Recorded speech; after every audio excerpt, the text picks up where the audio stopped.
తెలంగాణ రాష్ట్ర ప్రజా ప్రభుత్వం ప్రతిష్టాత్మకంగా చేపట్టిన స్వచ్ఛదనం పచ్చదనం కార్యక్రమాల్లో భాగంగా మొదటి రోజు సోమవారం ఇబ్రహీంపట్నం నియోజకవర్గం అబ్దుల్లాపూర్ మెట్ మండలం మజిద్పూర్ గ్రామంలో ర్యాలీ నిర్వహించి మొక్కలు నాటడం జరిగింది। ఈ కార్యక్రమంలో మాజీ సర్పంచ్ పోచంపల్లి సుధాకర్ రెడ్డి, గ్రామ పంచాయతీ సెక్రటరీ కారబార్ ఉపేందర్ తో పాటుగా గ్రామ పంచాయతీ సిబ్బంది, ఉపాధి హామీ కూలీలు పాల్గొన్నారు।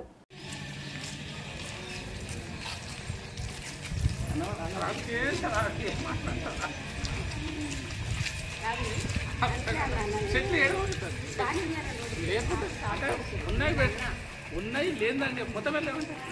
ఎన్ని ఎట్లా పిల్లవాడు ఇప్పుడు ఎంతమంది ఒక కారు మొత్తం ఎడ నిలబెట్టినా కూడా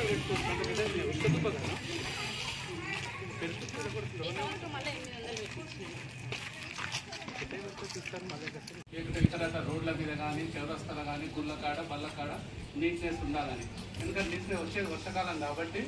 ఏదైతే ఆ గుంతలలో కొద్దిగా గుంతలు ఉండడం వల్ల ఆ నీళ్ళు ఉండి కొద్దిగా ఆరోగ్యరీత్యా ఎఫెక్ట్ అయితే జనాలకు అని చెప్పేసి గవర్నమెంట్ ఈ కార్యక్రమం ఇది మంచి కార్యక్రమం కాబట్టి అందరూ పాటించి గ్రామ సభలు ఏంటంటే చిన్న పెద్ద ప్రజాప్రతినిధులు పెద్దలు చిన్నలు అందరూ పాల్గొని వీళ్ళ కన్నా దాని నుంచినే నీట్గా చేసుకుంటే మనం కూడా 10 మంది చెప్పవచ్చని ఉద్దేశంతో గవర్నమెంట్ ఈ కార్యక్రమం రాష్ట్ర వ్యాప్తంగా జరిగిన కార్యక్రమం అవసరమైతే